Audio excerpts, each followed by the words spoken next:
ఏంట్రా తెగ ఆలోచించేస్తున్నావు? మనం రోజు గుడికెళ్ళి దండం పెట్టుకుంటాం గానీ దేవుడు అసలు మనకు కనిపించడేటండి. ఎంతకీ అసలు దేవుడు ఉన్నాడంటారా? అసలు ఆ డౌట్ ఏట్రా సన్నాసి? మనం సృష్టించింది, ఆడించేది, అంతం చేసేది అన్నీ ఆ భగవంతుడే. నాన్నగారు, కానీ మనం కోతుల నుండి ఎవాల్వ్ అయ్యాం కదా. మరి ఆ కోతిని ఎవరు సృష్టించారు? అంటే అది అయినా ఇది నేను చెప్పింది కాదు. చిన్నప్పుడు బుక్స్ లో చదివాను నాన్నగారు. చార్లెస్ డార్విన్ అనే ఒక సైంటిస్ట్ ఎవల్యూషన్ థియరీని ప్రపోజ్ చేశాడంట. ఆయన సైంటిఫిక్ గా కూడా ప్రూవ్ చేశారట. ఈ కాలం పిల్లలందరికీ ప్రూఫ్సే కావాలరా. చీకట్లో దీపాన్ని వెలిగిస్తే కనిపించే వెలుగు మనకు తెలిసిన సైన్స్ అయితే, దీపం చుట్టూ ఉండే చీకటే మనకు తెలియని సైన్స్. ఆ వెలుగు చుట్టూ ఉన్న చీకట్లో మీరు చెప్పే సైన్స్ కూడా అంతు చిక్కని సీక్రెట్లు చాలా దాగున్నాయి. అంటే మీరు ఏం చెప్దాం అనుకుంటున్నారు నాన్నగారు? మీరు చెప్పే ఎవల్యూషన్ థియరీ కంటే ముందే మన హిందూ పురాణాల్లో మనిషి ఎవల్యూషన్ గురించి చెప్పబడిందిరా. దేవుడు ఉన్నాడా లేడా అన్న క్వశ్చన్ కి నేను చెప్పే ఎక్స్ప్లెనేషన్ లోనే నీకు ఆన్సర్ దొరుకుతుంది.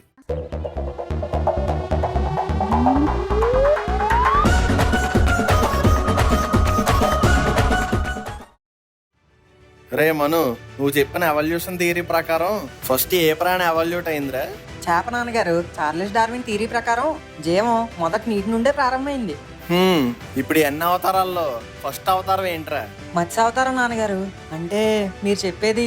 అవునరా, ఫస్ట్ శ్రీ మహావిష్ణువు మత్స్యావతారంలోనే భూమి మీదకి వచ్చారు. భయగ్రీవుడు అనే అసురుడి నుండి వేదాలను రక్షించడానికి ఒక చేప రూపంలో మన భూమి పైన అవతరించారు. అంటే ఎవల్యూషన్ థియరీ కన్నా ముందే మన హిందూ పురాణాల్లో మత్స్యావతారం గురించి పేర్కొన్నారా? ఇంట్రెస్టింగ్. ఎవల్యూషన్ థియరీలో నెక్స్ట్ ఎవల్యూట్ అయినవి ఆంఫిబియన్స్. అంటే నీటిలోనూ ఉండగలవు, నేల మీద ఉండగలవు. ఒకసారి ఆ నెక్స్ట్ అవతారం ఏంటో చూడన్నా. కూర్మావతారం నాన్నగారు. కూర్మావతారం అంటే తాబేలు. నువ్వు చెప్పిన ఆంఫిబియన్ అన్నమాట. దేవతలు ఇంకా అసురులు మందార పర్వతంతో పాల సముద్రాన్ని చిలుపుతున్న సమయంలో మందార పర్వతం మునిగిపోసాగింది. అలా మునిగిపోతున్న సమయంలో దేవతలు ఆ పర్వతం మునిగిపోకుండా కాపాడమని విష్ణువుని ప్రార్థిస్తారు. అప్పుడు శ్రీహరి కూర్మ రూపంలో అవతరించి పర్వతం కింద మునిగిపోకుండా అడ్డుగా ఉంటాడు. ఓహో, అయితే మరి ఎవల్యూషన్ థియరీ ప్రకారం తర్వాతవి నేల మీద తిరిగే చిన్న చిన్న జీవులు. తర్వాత మూడో అవతారం వరాహ అవతారం. నువ్వు చెప్పినట్టు నేల మీద తిరిగే జీవి. ఈ వరాహ అవతారంలో విష్ణువు హిరణ్యాక్షుడు అనే అసురుడితో పోరాడి భూమిని సముద్రంలో మునిగిపోకుండా తన దంతాలతో నీటి నుండి బయటికి తీసుకొస్తాడు. అంటే నీటిలో ప్రారంభమైన మనుగడ భూమి మీదకి వచ్చిందని అనడానికి శ్రీహరి సముద్రం నుండి వరాహ రూపంలో బయటకు వచ్చాడనమాట. నీకు ఇంకో ఇంట్రెస్టింగ్ విషయం చెప్పనారా? మొన్న ఈ మధ్య నాసా సైంటిస్టులు స్పేస్ లో కూడా సముద్రం ఉందని గుర్తించారట. ఆ సముద్రం నుండే భూదేవిని వరాహ రూపంలో శ్రీ మహావిష్ణువు కాపాడినట్టు ముందుగానే మన పురాణాల్లో చెప్పబడింది. నాన్నగారు, నాకు ఈ రోజు దొరికిన డీల్ గురించి చెప్తే మీరు నమ్మరు. ఇంకోసారి ఆన్లైన్ షాపింగ్ చేస్తున్నావా? మళ్ళీ మనకు అవసరమైన వస్తువులు కొంటున్నావు ఏట్రా? లేదు నాన్నగారు, ఇది అలా కాదు. ఈసారి షాపింగ్ చేసి డబ్బులు ఆదా చేస్తున్నాను. డబ్బు ఆదా చేస్తున్నావా? ఎలాగో చెప్పరా. ఇది ఒక అద్భుతమైన యాప్ కాల్డ్ గోపైసా. నీకు తెలుసా నాన్నగారు, గోపైసా ఇప్పటికే 100 కోట్ల క్యాష్ బ్యాక్ ఇవ్వడం జరిగింది 3.5 మిలియన్ కస్టమర్స్ కి పాస్ట్ 10 years లో. And they have no plans to stop. GoPaisa cash back కో ఆదాత్ బనావో. అండ్ ఇయర్ లో 50,000 పైన సేవ్ చేయొచ్చు. అన్ని పర్చేసెస్ గిల్ట్ ఫ్రీ. ఇది నిజమేనా? ఎలా పని చేస్తావు చెప్పరా. ఓకే, లెట్స్ సే నేను ఈ ప్రొడక్ట్ కొన్నాను గోపైసా ద్వారా. అమెజాన్ ఆర్ ఫ్లిప్కార్ట్ లో షాపింగ్ చేసే ముందు గోపైసా యాప్ ఓపెన్ చేయాలి. ఒక ఎక్స్ట్రా స్టెప్ మాత్రమే, బట్ ట్రస్ట్ మీ, అది చాలా వర్త్ ఉంటుంది. క్యాష్ ఆన్ డెలివరీ ఆర్డర్స్ లో కూడా క్యాష్ బ్యాక్ దొరుకుతుంది. ఇంకేముంది, ఇది వేరే ఏ యాప్ ఇవ్వలేదు. So every time online shopping చేసే ముందు గోపైసాని హ్యాబిట్ లా యూస్ చేయాలి. ఇదంతా బానే ఉంది కానీ యూస్ చేయడం కష్టం కదా. లేదు నాన్నగారు, GoPaisa is an online coupon and cash back platform. Every purchase కి క్యాష్ బ్యాక్ వస్తుంది. అండ్ ఆ క్యాష్ బ్యాక్ ని డైరెక్ట్ గా బ్యాంక్ అకౌంట్ లో ట్రాన్స్ఫర్ చేయొచ్చు. ఇది ఓకే, కానీ గోపైసాని వేరే ఆప్షన్స్ కన్నా ఎందుకు యూస్ చేయాలి? సేల్స్ అండ్ డిస్కౌంట్స్ టెంపరీ, కానీ cash back permanent. GoPaisa partners 2500+ retailers తో ఉన్నారు. అంటే మనకు నచ్చిన స్టోర్స్ లో కూడా షాప్ చేయొచ్చు. ఇది 100% made in India app. It's like our wonderful thing. And best part ఏంటంటే ఆల్రెడీ ఉన్న డిస్కౌంట్స్ పైన ఇంకా క్యాష్ బ్యాక్ దొరుకుతుంది. So once again make GoPaisa your habit before every shopping. So every time shop చేస్తే డబుల్ సేవింగ్స్ అన్నమాట. Exactly. App store and play store లో available ఉంది. Super convenient to start using. First GoPaisa app download చేసి email or phone నెంబర్తో sign up చేయాలి. తర్వాత మీరు shop చేయాలనుకున్న రిటైలర్స్ని సెలెక్ట్ చేసుకోవాలి. Like Amazon, Flipkart, Ajio or Myntra. Get cash back button click చేస్తే మీరు ఆ రిటైలర్స్ అఫీషియల్ వెబ్సైట్ కి రీడైరెక్ట్ అవుతారు. అక్కడి నుంచి నార్మల్ గా షాప్ చేయండి. క్యాష్ బ్యాక్ ట్రాక్ అయిపోతుంది గోపైసా అకౌంట్ లో. క్యాష్ బ్యాక్ అంటే ఇది నిజమైన డబ్బు. 150 రూపీస్ కన్నా ఎక్కువ క్యాష్ బ్యాక్ వచ్చాక డైరెక్ట్ గా బ్యాంక్ అకౌంట్ లోకి ట్రాన్స్ఫర్ చేయొచ్చు. And you can use it for your next shopping. నేను ఇప్పుడు డైలీ ఎసెన్షియల్స్ నుంచి బిగ్ పర్చేసెస్ దాకా అన్ని గోపైసా ద్వారానే చేస్తా. అబ్సల్యూట్లీ నాన్నగారు. స్మాల్ థింగ్స్ నుండి బిగ్ అప్లయన్సెస్ దాకా గోపైసాని యూజ్ చేయాలి. లింక్ నేను డిస్క్రిప్షన్ లో పెడతాను, అక్కడ నుంచి డౌన్లోడ్ చేసుకోండి. హర్ ఆన్లైన్ షాపింగ్ సే పెహ్లే GoPaisa. And don't forget, make GoPaisa your habit before every shopping. ఓకేరా, తప్పకుండా ట్రై చేస్తా. ఇంట్రెస్టింగ్. ఎవల్యూషన్ థియరీలో తర్వాత ప్రాణులు సగం కోతి సగం మనుషుల్లో ఉండేవి. తర్వాత 4వ అవతారం నరసింహ అవతారం రా. నువ్వు చెప్పినట్టుగానే ఈ అవతారంలో సగం జంతువు సగం మనిషిలా ఉంటాడు ఆ విష్ణుమూర్తి. హిరణ్యకశిపుడు అనే రాక్షసుణ్ణి సాయం సంధ్య వేళ గడప మీద తన ఒళ్ళో పడుకోబెట్టి తన కడుపు చీల్చి అసుర సంహారం చేశారు నరసింహస్వామి. అయినా ఎందుకు నాన్నగారు అంత క్రూరంగా చంపారు? నరసింహస్వామిది ఉగ్ర రూపం రా. మీ ఎవల్యూషన్ థియరీలో కూడా ఇలాగే కోతులు తమ ఆకలి తీర్చుకోవడానికి చీల్చుకొని తినేవి.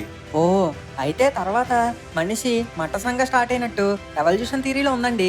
కరెక్ట్. శ్రీహరి 5వ అవతారం వామన అవతారం. ఇందులో విష్ణువు చిన్న బాలబ్రాహ్మణుడి రూపంలో కనిపిస్తాడు. విపరీతమైన దానాలు చేస్తున్న అసురరాజు మహాబలి దగ్గరకు వెళ్లి నాకు 3 అడుగుల దానం కావాలని వామనుడు అడుగుతాడు. దానికి వెంటనే మహాబలి అంగీకరించడంతో తన మొదటి అడుగును భూమి అంతటా పెడతాడు, 2వ అడుగు ఆకాశం అంతటా పెడతాడు. ఇక 3వ అడుగుని ఎక్కడ పెట్టమంటావు అని మహాబలిని అడగగానే ఆయన వెంటనే తన తల మీద పెట్టమంటాడు. అప్పుడు ఆ వామనుడు మహాబలి తల మీద కాలు ఉంచి అతన్ని పాతాళంలోకి తొక్కేస్తాడు. నాన్నగారు, అయినా దానాలు చేస్తే తప్పేటండి? ఏది కూడా విపరీతం కాకూడదురా. దేనికైనా ఒక లిమిట్ ఉంటది. మహాబలి ముందు వెనక చూసుకోకుండా అడిగిందల్లా దానం ఇచ్చేయడంతో ప్రజలంతా సోమరపోతుల్లో మారిపోతారు. ఎవరికి వేరొకరి మీద గౌరవం లేకుండా తమ ప్రకృతి ధర్మాలను కూడా తప్పుతూ ఉంటారు. దీనివల్ల అందరికీ ప్రమాదమే. అందుకే మహాబలిని పాతాళానికి తొక్కేశారు ఆ శ్రీహరి. ఓ, ఎవల్యూషన్ థియరీ ప్రకారం తర్వాతది మనిషి రూపం. వీళ్ళనే ఆది మానవులని కూడా అంటారు. కర్ర, రాయి ఇలా ఏ ఆయుధం పడితే ఆ ఆయుధం తీసుకుని వేటకు వెళ్ళేవారంట. వీళ్ళకి బాగా గెడ్డలు మీసాలు పెరిగిపోయి ఉండేవంట. అయితే ఇక నెక్స్ట్ది 6వ అవతారం పరశురామ అవతారం. ఈయన ఆయుధం గొడ్డలి. ఈయన అసలు పేరు రాముడు మాత్రమే. పరశు అంటే గొడ్డలని అర్థం. గొడ్డలను ఆయుధంగా చేసుకున్నాడు కాబట్టి ఈయన్ని పరశురాముడు అని పిలుస్తారు. ఈయన తండ్రి అయిన జమదగ్ని మహర్షిని కామధేను అనే గోవు కోసం కార్తవీర్యార్జునుడు అనే అసురరాజు మిగతా అసురులతో కలిసి చంపేస్తారు. అప్పుడు పరశురాముడు తన గొడ్డలతో వారందరినీ నరికొస్తాడు. ఆయనకి అప్పటి నుండే క్షత్రియులంటే కోపం. ఎలాగైతే మీ థియరీ ప్రకారం ఆదిమానవుడు వేటాడేవాడో అలాగే పరశురాముడు కూడా తన గొడ్డలతో ఎందరో మంది రాజులను వేటాడి వెతికి నరికేవాడు. మళ్ళీ ఆయన తన ఆవేశం తగ్గాక ఆలోచించి బాధతో తపస్సు చేసుకోవడానికి వెళ్ళిపోయేవాడు. మీ థియరీ ప్రకారం ఆదిమానవుడు కూడా ఇలాగే వేటాడడం ఇంకా నిద్రపోవడం మాత్రమే చేసేవారు. పరశురాముడు కూడా ఎలాగైతే ఆదిమానవులు ఉండేవారో అలాగే పొడుగైన గడ్డంతో ఉండేవాడు. ఈయన చిరంజీవుల్లో ఒకడు కూడా. కలియుగ ఎండింగ్ లో ఈయన మళ్ళీ వస్తాడట. నెక్స్ట్ ఎవల్యూషన్ థియరీ ప్రకారం ఆది మానవుడు కాస్త మానవుడిలా మారాడండి. అతనే సొంతంగా ఆయుధాలు తయారు చేసుకోవడం, వాటిని సరైన విధంగా వాడడం నేర్చుకున్నాడంట. అంటే పరశురాముడు రాముడిలా మారాడు. అదేరా 7వ అవతారం అయిన శ్రీరామ అవతారం. ఆ శ్రీరామచంద్రుడు కూడా ధనుర్బాణాలతో ఎలా యుద్ధం చేయాలో నేర్చుకుని రావణ సంహారం చేశాడు. అంటే ఎలా అయితే ఎవల్యూషన్ థియరీలో మనుషులు బల్లాలు సోలాలు వాడేవారో అలా అన్నమాట. అంతే కదండి? అవునరా. శ్రీరాముళ్ళ త్రేతాయుగంలో అవతరించి ధర్మస్థాపన చేశారు. నీ థియరీలో తర్వాత ఏముందిరా? ఇంకేముందండి, కంప్లీట్ గా మనిషిలా మారిపోయాడు. తెలివి వాడడం మొదలు పెట్టాడు. ఇది 8వ అవతారం అయిన శ్రీకృష్ణ అవతారం. ఇందులో కూడా శ్రీకృష్ణుడు ఎన్నో మాయలు చేస్తాడు. ఎలాగైతే నీ థియరీలో మనుషులకు మెచ్యూరిటీ వచ్చిందో అలా అన్నమాట. శ్రీకృష్ణుడు అర్జునుడి రథసారథి అయ్యి కురుక్షేత్రంలో ధర్మం వైపు నిలబడతాడు. నరకాసురుడు, కంసుడు మొదలైన ఎందరో మంది అసురుల్ని మట్టి కరిపిస్తాడు. గీత ద్వారా మన జీవన విధానాన్ని తెలిపాడు. ఏంట్రా అలా సైలెంట్ గా ఉన్నావు? ఇంకా నీ థియరీలో నెక్స్ట్ ఏముందో చెప్పు. ఎవల్యూషన్ థియరీలో ఏం లేదు కానీ ఇక్కడైతే 2 అవతారాలు బ్యాలెన్స్ ఉండిపోయినాయండి. ఎవల్యూషన్ థియరీ ప్రకారం మనిషి తెలివి ఉపయోగించడం వరకే ఉంది. ఆ తర్వాత తెలివితో పాటు బుద్ధి కూడా ఉపయోగించడం మొదలు పెట్టాడు. అదే బుద్ధ అవతారం. ఇది విష్ణువు 9వ అవతారం. ఇదే కలియుగం స్టార్టింగ్ లో వచ్చిన అవతారం. ఇంకా అర్థమయ్యే ఎగ్జాంపుల్ చెప్పాలంటే ఆది శంకరాచార్యులు, బ్రహ్మం గారు మొదలగు వారు జన్మించారు. జస్ట్ చెట్టు కింద కూర్చొని ఎంతో జ్ఞానాన్ని, ఎన్నో విషయాలను మనకు బోధించారు. ఓహో, మరి కల్కి అవతారం నాన్నగారు? ఒక భాషలో కల్ అంటే టెక్నాలజీ అని అర్థం. ఇప్పుడు భవిష్యత్తులో మనిషి ఫుల్ టెక్నాలజీని యూజ్ చేస్తున్నాడు. ఆర్టిఫిషియల్ ఇంటెలిజెన్స్ ని యూజ్ చేసుకుంటూ తన జీవనాన్ని సాగిస్తున్నాడు. కల్కి అవతారాన్ని ఒక మోడర్న్ మ్యాన్ అని చెప్పొచ్చు. అంటే fully updated version of human beings అన్నమాట. టెక్నాలజీతో పాటు పాపాలు కూడా బాగా పెరిగిపోతాయి. అలాంటి సిచ్యువేషన్ లో కల్కి పుడతాడు. నాన్నగారు, మరి అంత అప్డేటెడ్ గా ఉన్నప్పుడు కల్కి ఎందుకండి తెల్లగుర్రంపై వస్తాడు? ఇక్కడ తెల్లగుర్రం అంటే ఒక వైట్ ఫ్లయింగ్ ఆబ్జెక్ట్ కింద చెప్పబడ్డారు. కల్కి పురాణంలో ఏవైతే చెప్పారో అవన్నీ కూడా టెక్నాలజీ పరంగా డెవలప్ అయినవే. నాన్నగారు చివరిగా ఒక డౌట్ అండి. దశావతారం కాకుండా విష్ణువుకి మోహిని అవతారం కూడా ఉంది కదండి, మరి దానికి దీనికి ఎలా లింక్ చేస్తారు?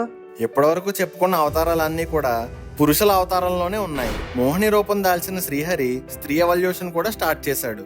అంటే ఇండైరెక్ట్ గా సకల ప్రాణులు కూడా ఆ జగన్నాథుడి సృష్టే. కాబట్టి నేను చెప్పేది ఏంటంటే, డార్విన్ కంటే ముందు మన భారతదేశ పురాణాల్లో ఇదంతా కూడా చెప్పబడిందిరా. ఫస్ట్ లో నువ్వు అడిగిన డౌట్ అదే, దేవుడు అసలు ఉన్నాడా అన్నదానికి నీకు ఆన్సర్ దొరికే ఉంటది. దొరికింది నాన్నగారు. ఈ వీడియో కనుక మీకు నచ్చినట్టయితే ఇప్పుడే ఒక లైక్ అండ్ షేర్ చేసి మన ఫన్మోజీ ఫ్యాక్ట్స్ ఛానల్ ని సబ్స్క్రైబ్ చేసుకోండి. అలాగే ఈ వీడియోపై మీ ఒపీనియన్ ఏంటో కింద కామెంట్లో పెట్టి మాకు తెలపండి. సో ఇంకేం ఆలోచిస్తున్నారు? గోపైసా యాప్ డౌన్లోడ్ చేసి డిస్క్రిప్షన్ లో ఉన్న లింక్ నుండి స్టార్ట్ చేయండి. ఎవ్రీ పర్చేస్ పైన సేవింగ్స్ ఎంజాయ్ చేయండి. And remember, make GoPaisa your habit before every shopping.